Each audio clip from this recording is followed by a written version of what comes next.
E aí, gente, como é que vocês estão? Vamos embora com o podcast de hoje, sem mais delongas, né? Deixa nos créditos primeiramente, antes que eu me esqueça, Globoesporte.com, tá? A gente vai passar aí pelos jogos do sábado, muitas notícias esportivas, a gente vai passar um- só uma passadinha, né? Só aquela famosa pincelada nas notícias, com todo respeito, nas notícias esportivas, todas elas do site do GE, tá? 14ª rodada, Vasco da Gama e Cruzeiro, o jogo será em São Januário, Cuiabá e Bahia, Atlético Mineiro e Corinthians, ambas as equipes aí querendo dar uma virada no mau momento, Coritiba e América, e esse é o grande jogo do dia, Palmeiras e Flamengo. Talvez, houveram muitos debates, né? Houveram muitos debates se este seria a maior rivalidade no Brasil hoje. Talvez sim pelo poder de investimento das duas equipes, né? Pela campanhas recentes serem os dois maiores detentores de títulos dos últimos anos. Então acho que dá para colocar sim como sendo um dos maiores favoritismos do momento, mas ambas as equipes vivem momentos muito distintos, né? Isso é importante a gente pontuar. O Palmeiras segue aí numa sequência de Campeonato Brasileiro apenas, tá? Falando só de Campeonato Brasileiro, porque se a gente juntar Copa do Brasil, teve o jogo do São Paulo também que o Palmeiras perdeu. Então, só de Campeonato Brasileiro, duas derrotas, um empate. O Flamengo, que está uma posição acima de tabela, uma derrota e duas vitórias, tá? O Flamengo vive, obviamente, um melhor momento. Se a gente somar a Copa do Brasil, o Palmeiras perdeu do São Paulo no Morumbi, o Flamengo conseguiu uma grande virada para cima do Atlético Paranaense. Então são vários contextos e um jogo diferente, né? Obviamente é um jogo muito diferente, que o aspecto de mobilização ele é diferenciado.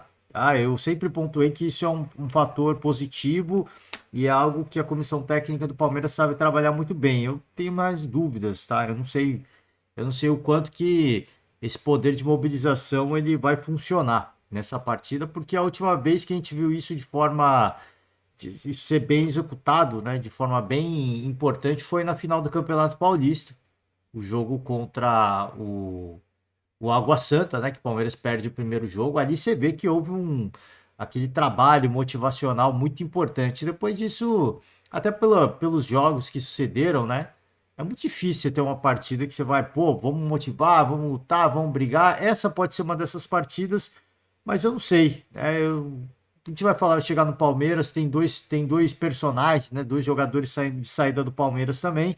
Vamos então passar pelas notícias esportivas. Não vou cravar aqui nada, né? Vou muretar para todos os jogos, né? Empate para todo mundo. Os torcedores não vão gostar, mas empate para todo mundo, né? Não tenho a menor noção. Não tenho a menor noção, porque Vasco e Cruzeiro. Cruzeiro, óbvio, vive um momento melhor, mas se olhar futebol jogado, é um jogo equivalente. É com todo respeito, mas é um jogo equivalente. Cuiabá e Bahia, dá para cravar? Também não dá. Cuiabá vive talvez um momento um pouquinho melhor. Atlético Mineiro e Corinthians, o Atlético talvez esteja melhor na tabela, mas não que viva um melhor momento.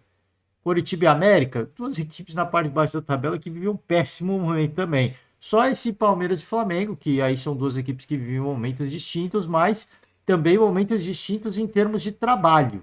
O São Paulo chegou ao longo dessa temporada e o Abel Ferreira já está aí há mais de 2 anos, né? Então, uma coisa compensa a outra? Eu imagino que sim.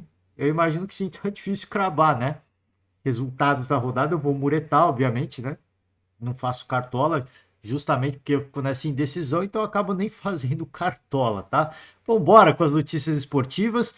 Botafogo acerta a contratação de Bruno Lage. Aí você vê que o Botafogo. Eu vou pedir desculpas ao torcedor do Atlético Mineiro, mas o Atlético Mineiro é sabido. Não sei se houve uma oferta de fato, né? Que o Galo, o Atlético Mineiro foi lá e lançou a proposta na mesa. Houve aquela famosa sondagem. E a sondagem, tem gente que banaliza e muitas vezes realmente tem que ser banalizado, né? Mas a sondagem, acho que do Atlético, de fato, foi para com viés de contratação. Porque tem muita coisa que é a sondagem, às vezes uma pergunta daqui, às vezes o empresário que lança o assunto. Eu acho que o Galo foi tentar entender o momento do treinador e receber uma negativa, né? E aí você vê que o Botafogo vai lá e contratou. Então, além de perder o Alan para o Flamengo, tentou a contratação de Bruno Lage e o Botafogo recebeu uma negativa e o Botafogo vai lá e consegue contratar o treinador. Ou seja, né, eu estou dizendo que o Botafogo está no melhor momento que o Atlético Mineiro. Pô, se a gente falar de organizacionalmente, questão de dívida, eu não sei, cara. Não dá pra gente ter essa noção, até porque eu não tenho números sólidos para comprovar nada, mas, cara, você vê que a gente só pode falar de fatos. E fato hoje é que o Galo perde até pro Botafogo. Com todo respeito ao torcedor. Não tô querendo aqui criar clubismo, criar alarde, criar rivalidade, mas é a verdade, cara. Assim, se você vê a atuação no mercado dessas duas equipes, duas que tentaram a contratação do Bruno Lage, um conseguiu, cara. Né? E aí, isso vai várias coisas. Questão de projeto esportivo, questão de grana, pode ser qualquer coisa que você imaginar. Tá? Então, isso aí eu acho que é um ponto que. E eu falo isso, não é para o torcedor ficar bravo comigo, não, mas é para o torcedor cobrar as pessoas que comandam o clube. É nesse ponto que eu sempre falo, assim, eu não sou daquele de ficar falando que um tem que sair, que o outro é horrível, que um é péssimo jogador, que o outro é jogador melhor. Eu só falo isso com o intuito de que, assim, quem é o responsável por isso? É a gestão.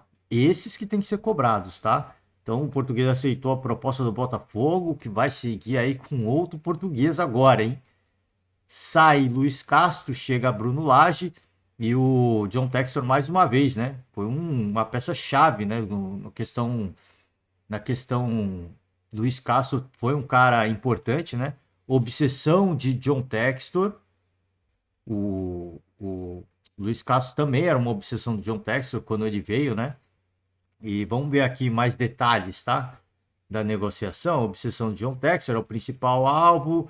Primeira conversa, mesmo sem ser comunicado a saída de Castro, John Textor trabalhou, imagino que trabalhou nos bastidores e teve um encontro virtual com o Bruno Lage, tá? Então ele já sabia que o Luiz Castro ia sair, né? Uma oferta muito generosa e atrativo salarial, algo em torno de 1 milhão. Então você vê assim, ó, o Botafogo tá oferecendo 1 milhão pro cara, muito provavelmente para ele e para sua comissão técnica, né? Deve ser um valor que o Atlético Mineiro não chegou, né, para trazer o treinador. E aí, questão familiar foi um dos entraves, né? E quando se falava de Atlético Mineiro, tinha também, se falava da questão do momento do treinador, né? De não querer vir, também não é só uma questão financeira, né? Se falava disso. Mas é o poder de convencimento do tal do John Textor, né? Cara, é um empresário mega bem sucedido, deve ter pontuado várias coisas.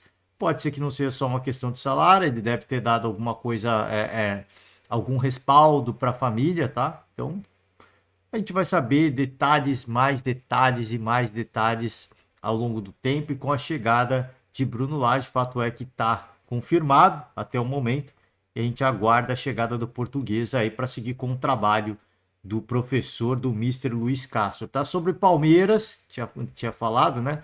Comecei o podcast falando sobre isso. Não, quando eu estava falando do jogo entre Palmeiras e o Flamengo, o Palmeiras tem a saída de Bruno Tabata e Rafael Navarro. O Tabata vai para o futebol do Catar e o Navarro vai para o futebol norte-americano. O Palmeiras concretizou nessa sexta-feira as saídas de Bruno Tabata e Rafael Navarro. Com isso, os dois jogadores já não estão à disposição de Abel Ferreira para o jogo contra o Flamengo. O Navarro já não vinha atuando há muito tempo, tá? Raríssimas oportunidades que ele entrava. E o Tabata, ele começou a voltar mais recentemente, mas fazendo partidas muito ruins.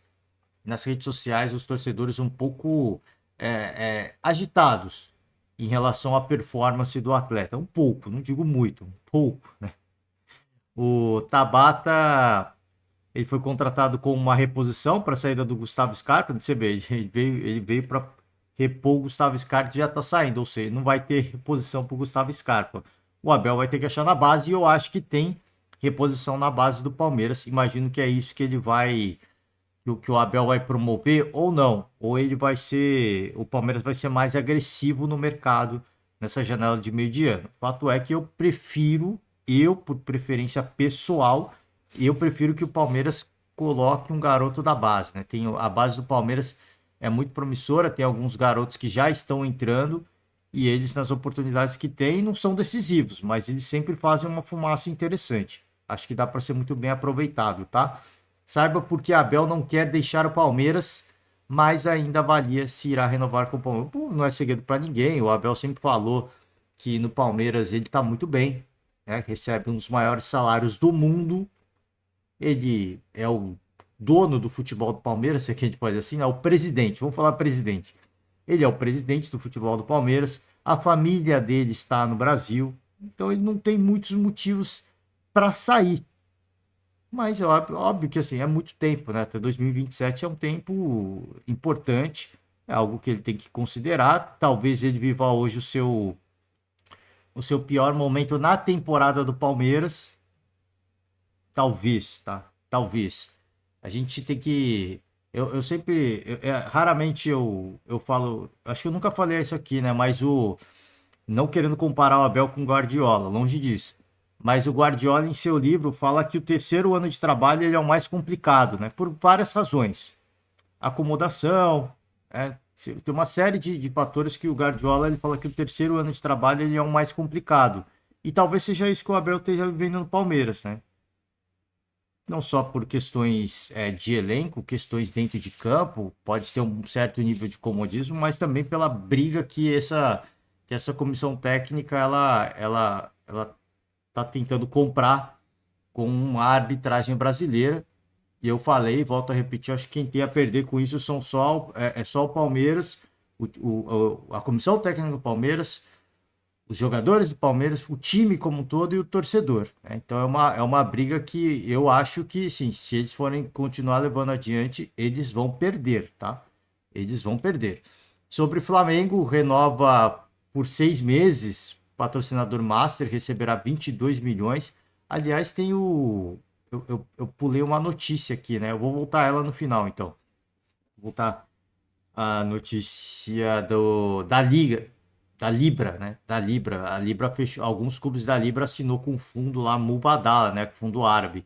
Vou voltar para essa notícia depois. Em sessão realizada na noite dessa sexta-feira, o Conselho Deliberativo do Flamengo aprovou por unanimidade a renovação do contrato com o seu patrocinador master, Banco de Brasília. A extensão é por mais 6 meses e o rubro-negro ganha 2 milhões de reais por ano, tá? E receberá 22 milhões 525 mil e blá blá blá, né? E blá blá blá por 6 meses. É brincadeira, né? O Flamengo ganha muita grana não só com receita, não só com premiações, mas também com patrocinador master. Óbvio que tudo isso se paga, porque é uma grande camisa com muita tradição, super vitoriosa e com a maior torcida do Brasil. Obviamente que tudo isso se paga para um patrocinador desse, né?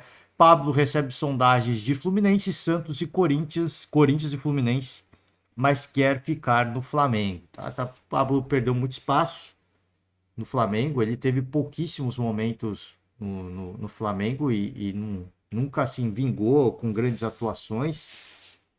É óbvio que ele vai querer ficar, eu ia falar Marquinhos, o Marinho. O Marinho, por um momento, ele quis ficar. Até que ele entendeu que, acho que conversando com o clube, com o empresário, que realmente não ia ter mais oportunidade. Por melhor que fosse o seu salário. Até aí aparece um Fortaleza disposto a pagar a mesma bala. Ou seja, de repente, se alguma dessas equipes, acho difícil que o Santos e o Corinthians consiga pagar algo parecido do que ele recebe do Flamengo, mas o Fortaleza é uma equipe importante que pode pagar algo semelhante, tá? Então, vamos ver, cara. Se acompanhar o Flamengo, pro Flamengo, eu acho que é muito interessante o negócio. O cara que tá sem espaço. O São Paulo, ele perguntado várias vezes de coletivo, ele fala que vai rodar o seu elenco, mas mesmo rodando o seu elenco. Perdão, o celular fazendo. Não coloquei o celular no mudo. Mas mesmo rodando o seu elenco, o Pablo raramente entra em campo, né?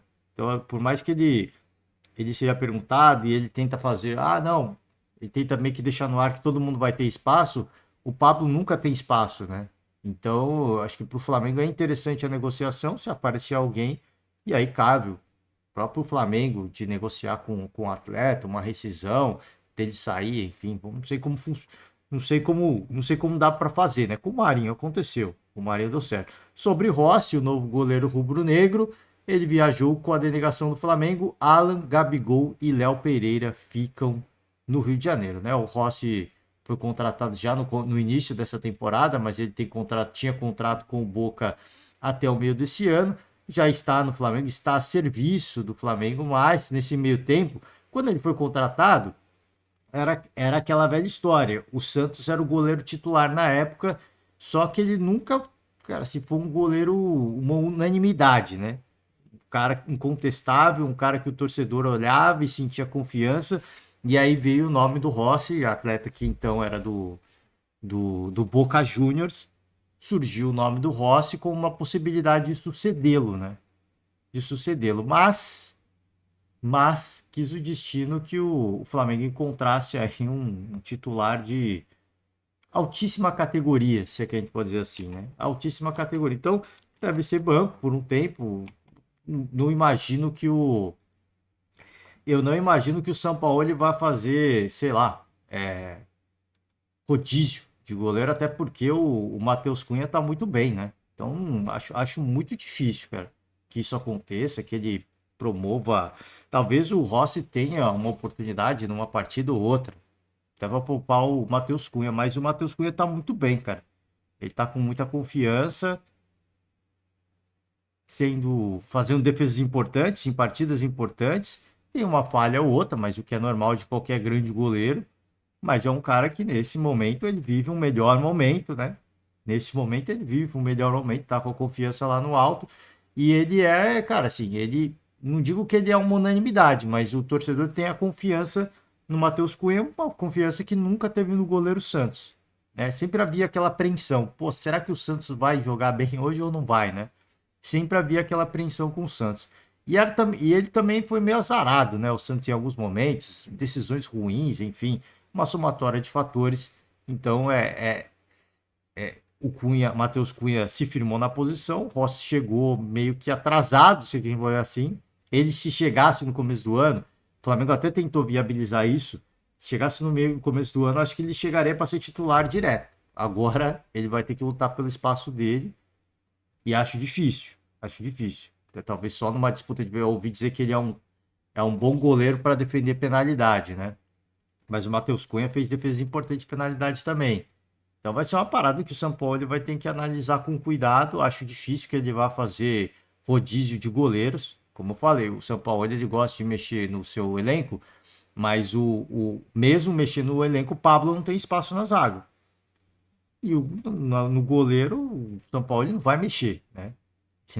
Ele não vai tirar a confiança de um cara que está confiante, tá? Vamos seguir de Santos. Santos é condenado a 8 jogos de perda de mando de campo e portões fechados. O clube também foi multado em 80 mil pelos incidentes no clássico contra o Corinthians. Acho pouco, tá?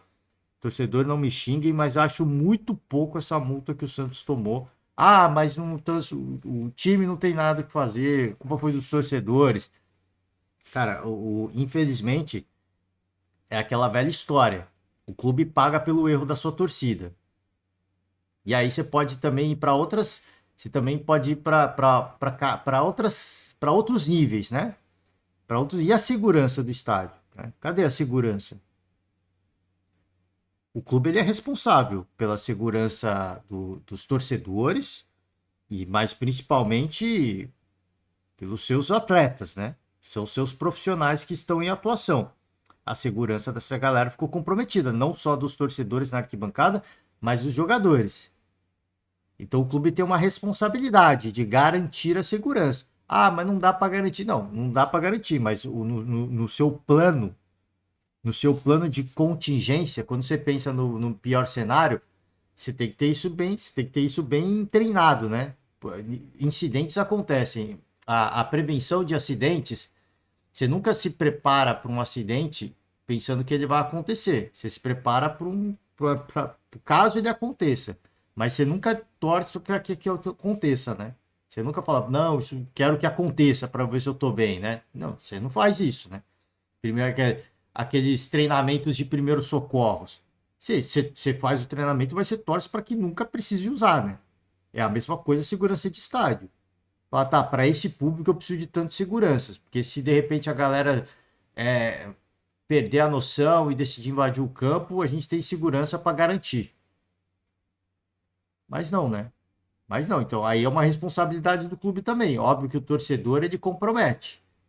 E a culpa, o pivô da confusão foram os torcedores. Agora, a segurança do estádio, e aí isso vai do clube, é uma responsabilidade do clube, né?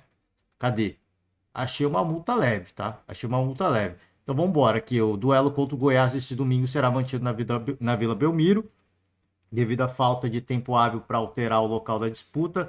Com isso, as partidas contra Botafogo, Atlético Paranaense, Grêmio, Cruzeiro, Vasco da Gama e Red Bull Bragantino devem ser disputadas a 150 quilômetros de distância da Vila Belmiro. O clube vai recorrer da decisão.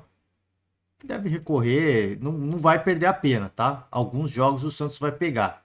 Mas a pena vai ficar, né? Foi mal, gente. Eu tô olhando aqui. Eu tô olhando outros trechos. A pena vai continuar, não tem jeito. Talvez diminua a quantidade de jogos. Talvez. Mas você vê, pô, vai ter que jogar a 150 quilômetros do seu estádio, cara. O fator jogar em casa, mesmo sem público, ele é importante porque não há desgaste com a logística. Não há desgaste com a logística. Você jogar 150 quilômetros do seu estádio, cara, você está jogando fora de casa. Então não é uma questão de, vou ter torcedor ou não. Não, é o desgaste da viagem. É muito pesado, cara. Eu acho que a punição foi justa justamente pelo que os torcedores fizeram. Porque, cara, a punição tem que ser pesada. O clube não tem culpa? Não totalmente. Não totalmente. O que eu falei, em relação à segurança, a preservar a segurança dos profissionais, o clube, para mim, é culpado, ele é responsável. Agora, o torcedor que joga sinalizador, bomba dentro de campo, e a segurança, então, para barrar esse tipo de artefato? E aí, de novo, a gente volta à questão da segurança. Óbvio que o torcedor tem grande parcela de culpa, e aí você pode ir para o caminho de, pô, eles têm que ser punidos criminalmente na instância civil. Tá, então por que o clube não pega as imagens, não procuram os torcedores e não processam esses torcedores para que paguem essa multa para o Santos? O clube não faz isso, né? O clube não faz isso. Por quê? Porque existe, obviamente, um interesse, uma proximidade entre a gestão e qualquer que seja a ala da torcida organizada, isso existe. Não adianta a gente ficar aqui também não, nada a ver. Não, os clubes não fazem isso porque o torcedor organizado ele tem importância política. Né? O torcedor organizado tem a sua importância política na vida do clube. Então, se o clube é conivente com isso, o clube também é responsável. Por isso que eu digo assim, o clube tem culpa? Em parte sim. Em parte sim, mas se ele se sente lesado, ele tem que processar essa galera, mas eles não fazem, nunca o fazem. Então, se eles não o fazem, eles são coniventes. Se são coniventes, então é o clube que vai ser punido. Lamentavelmente é isso, né? Esse é o caminho. Esse é o caminho mais fácil. Se é o mais correto, eu acho que não. Eu acho que esse é o caminho mais correto. Mas o clube também não auxilia nas investigações, não entregam quem foram os protagonistas, não processam esses personagens para que o clube seja ressarcido. Olha o prejuízo que o Santos está tomando. Né? Olha o prejuízo. Mas, claramente, não há interesse para que isso aconteça. Porque, como eu volto a repetir, e aí vai de todo mundo. Estou falando que isso é uma aberração. Tem gente que acha que isso é bizarro, mas o torcedor faz parte, torcida organizada faz parte da vida política do clube, por isso há interesse das gestões dos clubes de não seguir por um caminho, de expor, de entregar para a justiça, de entrar com processo. Então vai de cada um. Se o clube é conivente, então ele também é responsável, tá? É por esse caminho que eu vou. Se eu concordo, se eu acho que é o mais correto, aí eu acho que não, mas é a vida que segue. Aqui as partidas que o Santos terá que jogar longe da Vila Belmiro por essa punição, né? A gente já falou de algumas delas. Botafogo em julho, Atlético Paranaense em agosto, aqui as partidas de agosto, Grêmio, Cruzeiro, Vasco da Gama e Red Bull Bragantino, para você ver que vai até o final do ano praticamente, né? Vai até outubro. Então, se de repente o Santos entra com recurso, imagina que os caras diminuam, perca 2 jogos, ainda vai até setembro, cara. É muito tempo, velho. É muito, muito tempo. Isso é um desgaste absurdo. Isso O momento do time é horrível, o momento do time ele é terrível, ele é muito pessimista. Você fazer 4 jogos a 150 quilômetros da Vila Belmiro é um desgaste gigantesco. Isso compromete muito. Ah, mas o Santos já tá fora de competições importantes. Sim, mas ainda assim, né? A gente tem o Vasco que tá jogando só o Campeonato Brasileiro desde o início do ano e tá aí na zona do rebaixamento. Não quer dizer muita coisa, né? Vambora, afastado, mesmo afastado, o Soteldo assina contrato com o Santos até 2027, né? Vai entender, né? Vai entender. Não, não me pergunte, cara. Não me pergunte. Só trouxe a notícia pro torcedor, mas também atacante não joga sob o comando de Paulo Turra e deve ser negociado pelo Peixe. Então por que que assinou, né? Porque quando ele foi afastado, dizia que o Santos tinha um acordo verbal, mas não tinha assinado. Talvez. Eu tô falando que o Santos não devia ter assinado, mas talvez pelo acordo verbal não tinha muito como fugir. Tá? Não tinha muito como fugir. Então o Santos terá que pagar 20 milhões ao Tigres do México em 4 parcelas. Sei não, cara. Por causa do afastamento, o Peixe tentou reverter o negócio, mas os mexicanos não aceitaram e cobraram o combinado. Deve ter ameaçado entrar na FIFA, enfim. Não estava assinado, né? Mas estava palavrado. Enfim, deviam ter dado alguma garantia. E por causa disso não teve como voltar atrás. Então o cara tá afastado, não joga com o Paulo Turra, vai ter que pagar 20 milhões e agora vai ter que negociar o atleta, né? Quem que vai pagar? Quem que vai pagar por essa brincadeira? O clube, obviamente, vai pagar mais uma vez, né? Pela irresponsabilidade de seus dirigentes. Vambora, Grêmio e Botafogo. Renato não garante Soares e fala sobre a data de viagem a Barcelona. Então, a gente até tinha falado sobre isso, que o Grêmio liberou o Soares aí para Espanha para tratar o seu joelho, mas não sabia se quando que isso ia acontecer, né? Quando foi anunciado, parecia, pô, ele vai amanhã, mas não, ele jogou ainda algumas partidas, né? Então não dá para saber ainda quando é que ele vai. Tem aqui, tem que esperar até a última hora. Domingo joga? Não sei. Ele que vai me dar a resposta, depende do Luizito, obviamente, da questão da dor que ele vai sentir, porque é um jogo contra o Botafogo, é um jogo que vale a liderança do campeonato. Você acha que o Soares não vai jogar? Eu acho que ele vai jogar. A gente viu o Dorival falando aí, essa semana passada, que o Caleri não ia jogar contra o Palmeiras. Entrou. O Renato, para mim, tá seguindo a mesma estratégia. Ah, não sei, ele tá com dor. O Soares, como definido pelo próprio Renato Portaluppi, ele é um fominha. Ele vai falar que tá afim de jogo. Ele vai falar que tá com dor, mas dá para jogar. Ele vai entrar para jogar e ele vai comer a bola. Daí o Grêmio vai ganhar, não sei. Mas ele vai jogar, mano, vai fazer a diferença. Vai ser mais um jogo como muitos outros, que ele vai jogar com dor e ele vai fazer a diferença. Se vai ganhar ou não, eu não sei. Eu sei que é um cara que quando ele fala que quer jogar, ele vai pro jogo e ele joga bem. Eu acho que ele vai jogar, que é um jogo muito importante. Vale, trazer a tabela aqui de novo para vocês, vale a liderança não. Falei que vale a liderança, tem nada a ver, tá? Vale se aproximar do Botafogo. Eu me empolguei, né? Eu me empolguei. Peço perdão, torcedor. Vale se. Pô, vale a liderança, é brincadeira. Vale a liderança daqui a algumas rodadas, tá? Deixa eu me corrigir então. Vale a liderança daqui a algumas rodadas. Porque aí o Grêmio chegaria a 29, ficaria a 4 pontos do Botafogo. Já fica. Cara, já fica possível. Dá pra você ver no horizonte o Botafogo. Não fica uma distância tão grande, né? Não fica uma distância me empolguei, né? Me empolguei. O torcedor botafoguense vai me xingar. Eu me empolguei, tá? Mas não retiro nada do que eu disse. É um jogo muito importante, é contra o líder do campeonato, é para você diminuir a distância, é para você eventualmente vislumbrar cada vez mais nítida a possibilidade de briga por título. Eu acho que o Soares vai para o jogo. Não retiro nada do que eu disse. Não é nem assim, como eu falei, eu me empolguei aqui, né? Tô em polvorosa, mas efeito Luiz Soares, né? Obviamente. Mas acho que ele vai pro jogo. Acho que vai. Renato falou do Luan, né? Da intenção de trazer o Luan de volta. O torcedor corintiano deve estar em polvorosa com essa notícia, deve estar torcendo muito para que o Grêmio traga o Luan de volta, né? Que contrate o atleta, eu acho muito improvável que isso aconteça, tá? pelos acontecimentos da semana, que o Luan foi agredido no motel lá e tal, eu acho que talvez o Luan até ele abra essa possibilidade de rescindir com o Corinthians. Acho possível. Só que para ele voltar para Porto Alegre, ele vai ter que voltar para Porto Alegre recebendo muito menos. O Grêmio não vai pagar. O Luan recebe cerca de 800 mil reais do Corinthians. O Grêmio não vai pagar nem meio milhão, nem meio, 500 mil, né? Nem meio milhão. O Grêmio não vai pagar nem meio milhão pro Cruzeiro. E me arrisco a dizer que, pelo que o Luan apresentou nas últimas temporadas de Corinthians e Santos, eu, se fosse presidente de um clube, eu não pagaria nem 100 mil ao Luan. Eu não pagaria nem 100 mil ao Luan. Então, você acha que o Luan vai aceitar esse valor?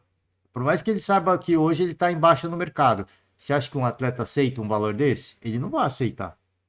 Ele não vai. Então aí você vai ver, pô, posso ir pro Grêmio, vou ficar em atividade, Renato confia em mim, mas os caras querem me pagar 100 mil, que eu acho muito. Paga pro Luan hoje, 100 mil, para mim, é muito dinheiro. Ele, para mim, não vale 100 mil.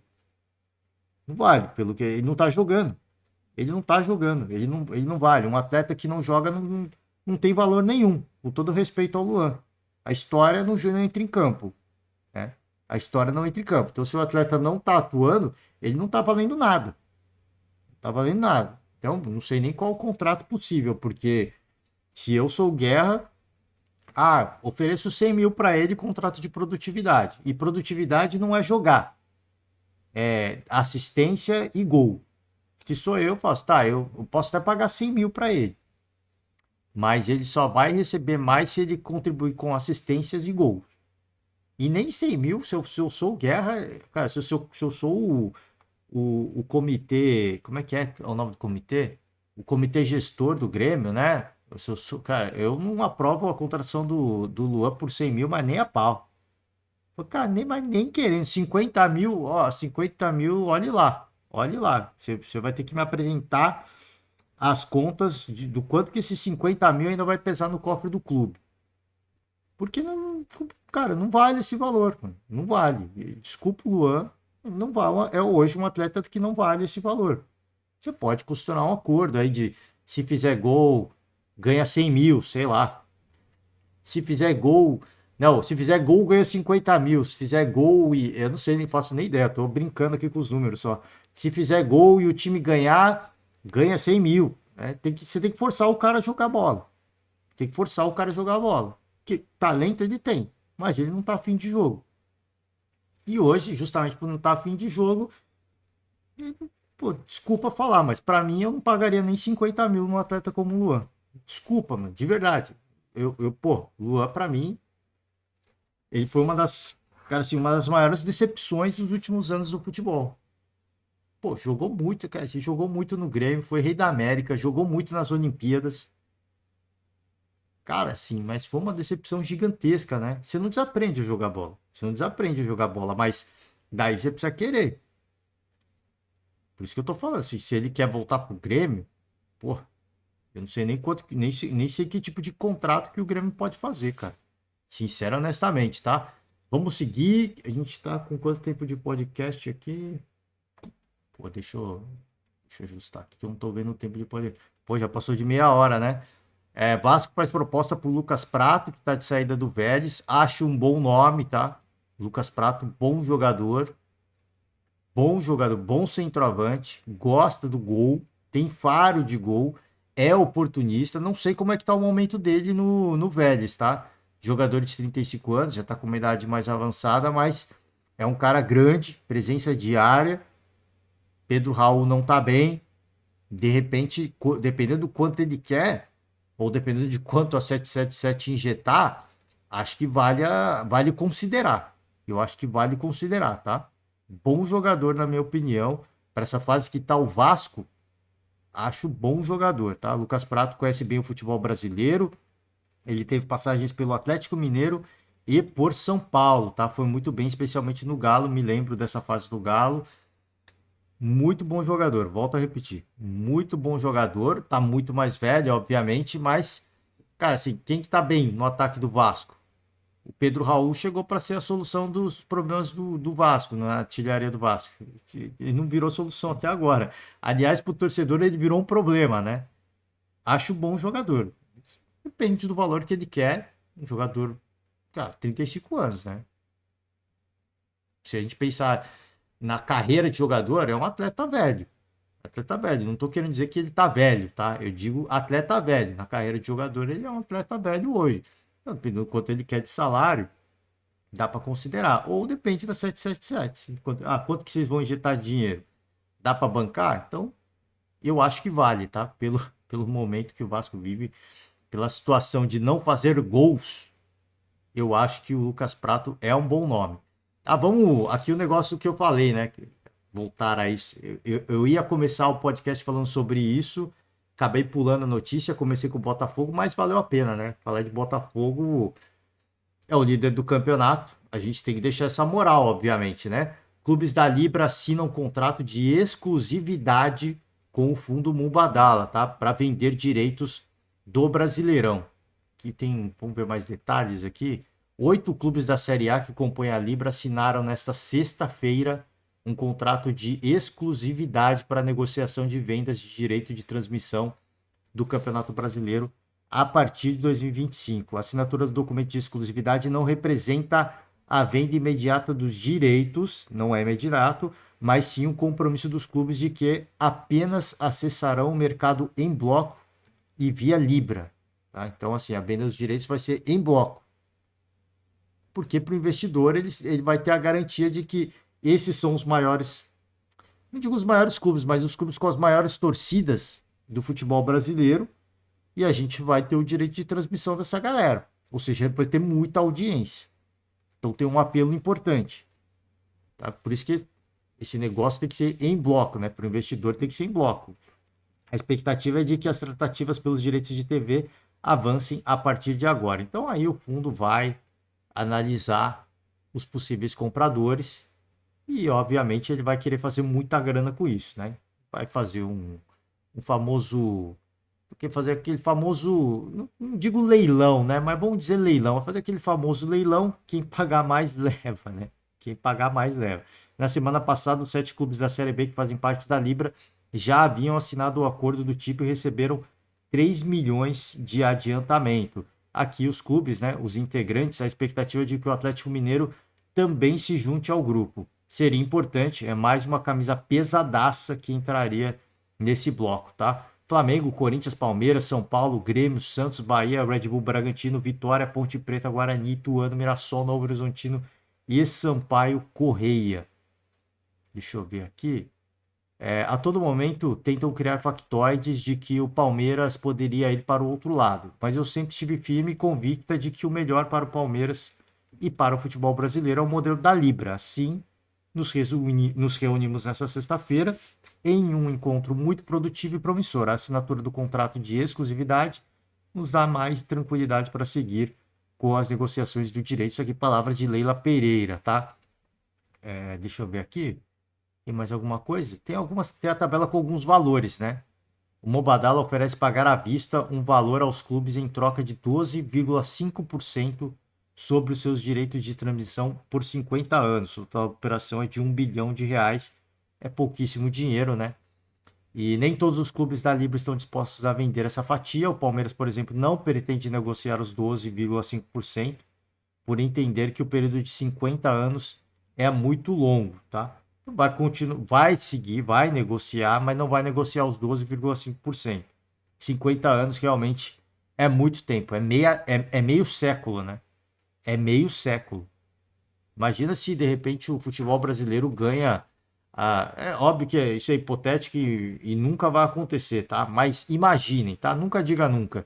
Imaginem você, torcedor esperançoso, que o futebol brasileiro, o campeonato brasileiro, chegue no tamanho de uma Champions League, chegue no tamanho de uma Premier League. Premier League. Você está firmando algum acordo agora de 50 anos. Então imagina que a liga se valorize em 10 anos, o campeonato brasileiro se valorize e chegue no tamanho de uma Premier League. Você vai ficar preso a um contrato que foi assinado e vai ter mais 40 anos para cumprir. Isso é muito tempo, cara. Então o dirigente tem que ter essa responsabilidade de, poxa, Óbvio que o futebol brasileiro não vai chegar do tamanho de uma Premier, nem tem como, por causa também pela questão cambial. Os caras lá estão a Libra. A Libra vale 8 vezes mais que o real. Não tem como. Você não vai competir, mas dá para valorizar muito.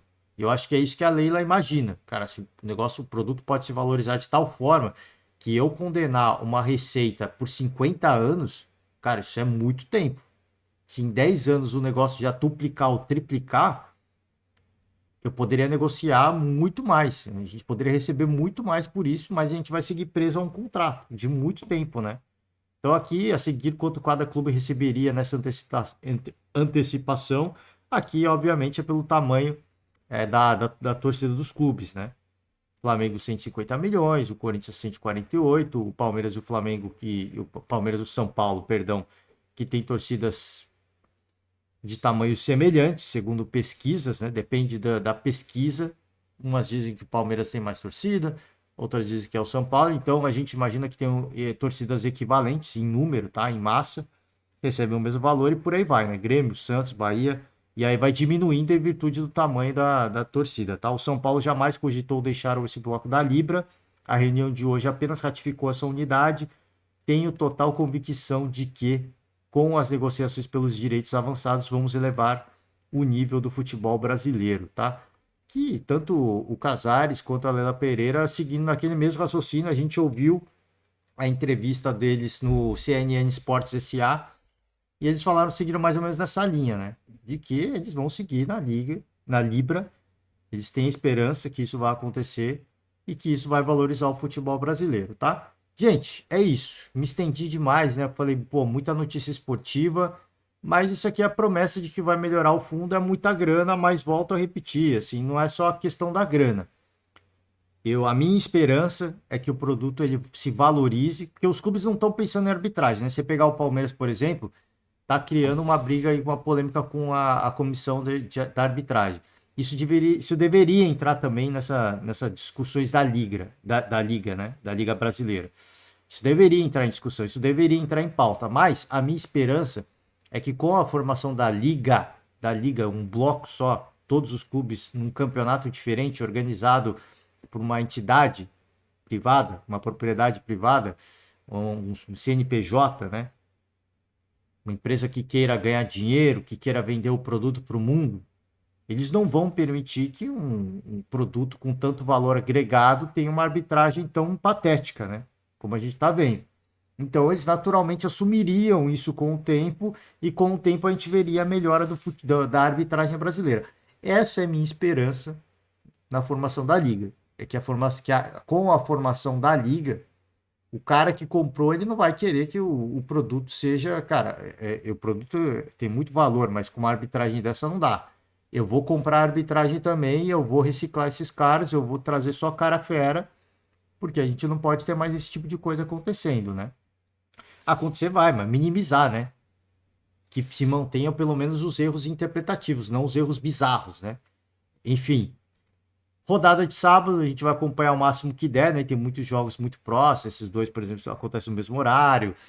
Atlético, Corinthians, Coritiba e América no mesmo horário. Só aqui vai ter o Palmeiras e o Flamengo, horário nobre do sábado. Será que a gente pode dizer assim? Não sei se é horário nobre, muito tarde, né?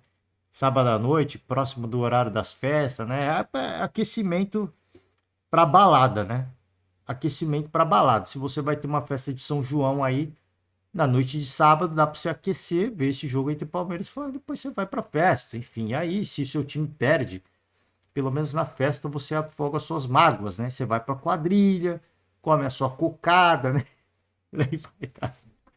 Então já procure uma festa junina e já compre o seu ingresso, para você se vencer. Aí você vai, toma o seu quentão, come o bolo de milho, né? Você se acaba, né? Se perder, você se acaba do mesmo jeito. Vai pro vinho quente, come um mini cachorro quente, né? Em São Paulo a gente come um mini cachorro quente. Tem o pão com a carne desfiada, né? O famoso pão de carne louca, e por aí vai, né? Então já garanto seu ingresso também de alguma festa de São João que deve acontecer na cidade de São Paulo ou em qualquer parte do Brasil. Gente, eu finalizo por hoje, obviamente. Brincadeiras à parte aqui, eu encerro por hoje. Muito obrigado. Peço desculpas mais uma vez por um podcast de longo, mas é assim. Não tem jeito. A gente vai falando, vai repercutindo. Encerro por hoje. Ótimo sábado para vocês. Ótimo sábado de rodada, né? Ótimo sábado de rodada. Um forte abraço e amanhã a gente está de volta para falar dos jogos do sábado, tá? Tchau.